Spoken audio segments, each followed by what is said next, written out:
I suppose like you were touching on that there with the Tipperary game, and like how would you reflect, I suppose, on Cork's championship season in 2020 in an overall sense? Like definitely some great moments as well, like winning every game in Division 3, beating Kerry. Obviously the Tipp game was probably a huge setback for Cork. Like, but how do you reflect on it yourself? Yeah, like you kind of touched yourself there. If you look at it from a competitive standpoint, and if you just put it down on paper, we lost one competitive game in the season. We won all the league games. We beat Kerry in the Munster semi, and unfortunately lost to Tipp in a final. And look, these in finals, these things do happen. You do lose. That is what a final is there for. One team wins, one team loses. I wouldn't read too much into it. I think last year when we played the Super 8s, we had good showings against Tipp, or not Tipp, sorry, good showings against Tyrone in Dublin, where we were in the game for 60 minutes and fell away. We played a Roscommon game that probably didn't reflect the year we had, given the circumstances for both of us. And then this year, up as far as when we beat Kerry, we had probably shown the progression. And it was probably a culmination of 2 years of hard work to get that I suppose that notable win against a top four side. And then unfortunately, look, as you said, it ended in disappointment. And I've seen different terms or people's opinions of the year, and I think one of the words I heard was embarrassing, which I thought, considered an embarrassment, is an embarrassing way of looking at it. Because we had the huge win against Kerry. We've made great strides from where we were. 3 years ago, I remember losing to Tyrone up Portlaoise by, I'd say it could almost be by 20 points, and wondering where are we going with this. So I think we've built a massive base to build on, and I'm hugely excited for what we can do this year. And I think there's a few wrongs we can right this year, and we also have a big win against Kerry in our back as well, which will stand to us when we go there this year. I think the gap between I suppose that, I wouldn't say the middle tier, but you've got the likes of the Dublins at the top, and then you've kind of got nearly everybody else at the moment. I think the gap has really shrunk between these teams, likes of Tipp.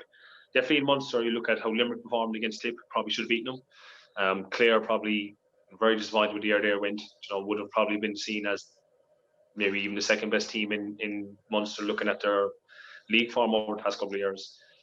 So yeah, I don't think the gap is as big as it was at all. I think Munster's going to be definitely competitive this year, looking at the performances last year of the likes of Tipp, ourselves, Kerry, and Limerick and Clare have definitely want to right the wrongs of last year. So yeah, and I think across the board as well, you look at some of the other smaller counties, we'll say,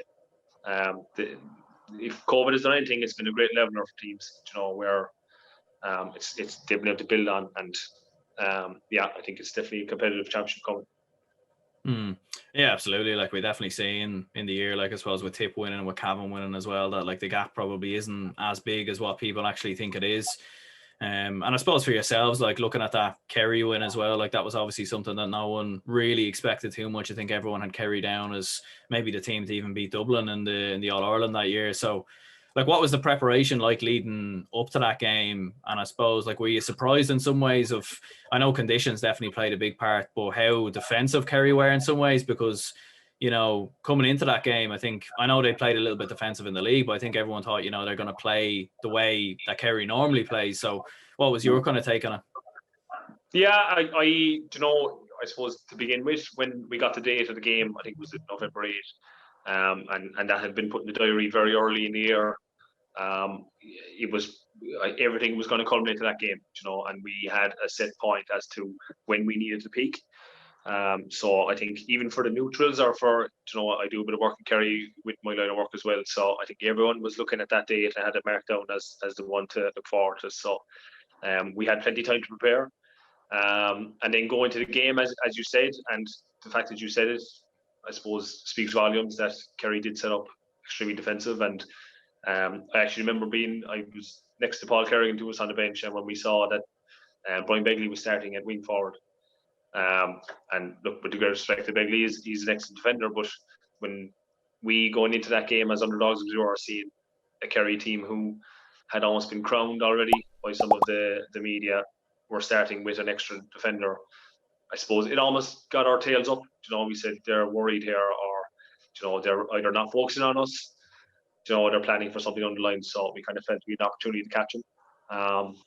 And I think if you remember in the game, the first goal chance of the game actually went to Kerry and it went to Begley.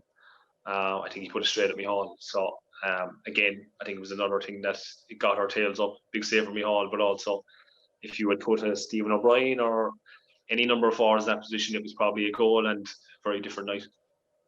Yeah, absolutely. Like, I definitely think maybe they kind of went in and probably showed maybe too much respect, I think, going into that game, maybe in some ways. Like, and obviously like that last minute goal as well, like last minute of extra time. Like, I'm sure like you'll say it wasn't a pass, but it obviously drops into Mark Keane and he puts it in the back of the net. Like, imagine that was there's not many better ways you can be carried than that, I'd imagine. No, and look, I've been on the receiving end of one. We lost to Clonmel Commercials in 2015 in the Munster Final, very similar to that, where Michael Quinlan got a goal with the last kick of the game. And as you said, I don't think there's a better way to win. I don't think there's a worse way to lose. So I think given the magnitude of the game, the opponents, it's definitely one of the sweetest feelings I've ever had after a game. I think the only one that would compare to it is probably beating Schlockneil in 2018 in the All-Ireland semi. In extra time. So, but I think the outpouring of emotion, and I think what it meant to the county itself, I don't think fellas understood. Given COVID, given the circumstances, I think the amount of people who ended up watching the game because of being stuck at home, I think it just gave a massive lift. And probably to our detriment, 2 weeks later when we faced Tipp, I think fellas were probably still on a high from that game, or we were still riding that wave, we'll say. So. Look, it's definitely one that, and I haven't had many memories to cherish in a Cork jersey yet, but it's definitely one that I will definitely remember for a long time.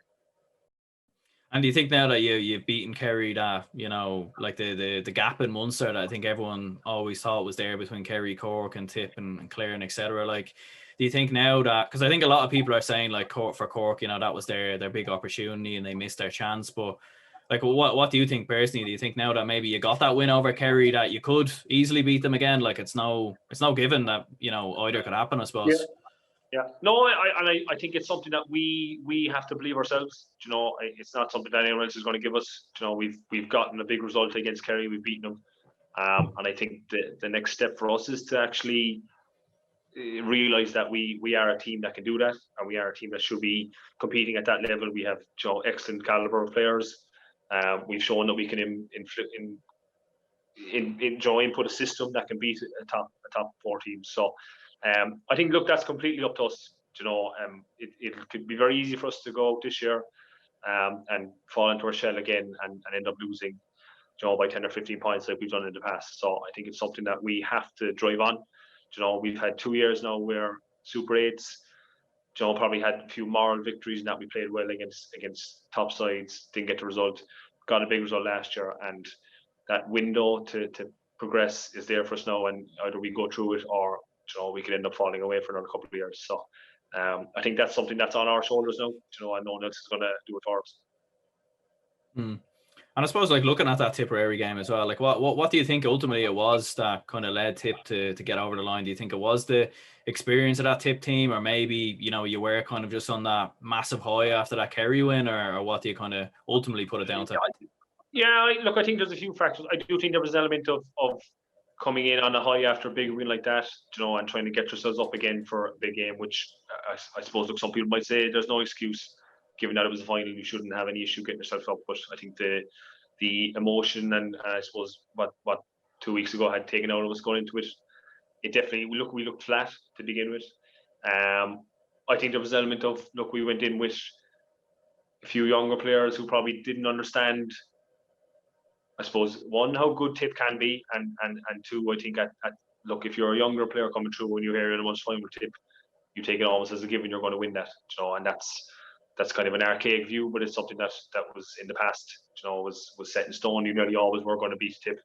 So I think, look, it was just, we had young players not used to that. We had the high of the Kerry game, and at the same time, I think, look, Tipp played an excellent game. They tactically got it right. They stopped their attacks when they need to. They completely hammered us on the breaks for the kick out, which if you look at any game, any victory, the breaks are usually where it starts. You know, the performance of Connolly in midfield. I think he actually won his own break twice near the end. That killed us. And look, we made mistakes that we hadn't done in the Kerry game and that we hadn't done all year. You know, we kind of fell back into our old traits. You know, taking wrong shot options, overcomplicating it going forward, and it just all kind of, I suppose, it all multiplied together, and we just looked flat. And Tipp, in fairness, I think one of the big elements for Tipp as well is they were enjoying themselves. You could just see playing against them that they just looked like they were. I think one of the most damning indictments of how we played, or I suppose one of the most upsetting things is listening to, I think it was a Connor Sweeney after the game saying it was one of the most enjoyable games he's ever played. You know, and you could see that. And from a forward's point of view, if you can go out of a game thinking that it's that enjoyable, you're going to score comfortably, and you're more likely going to win.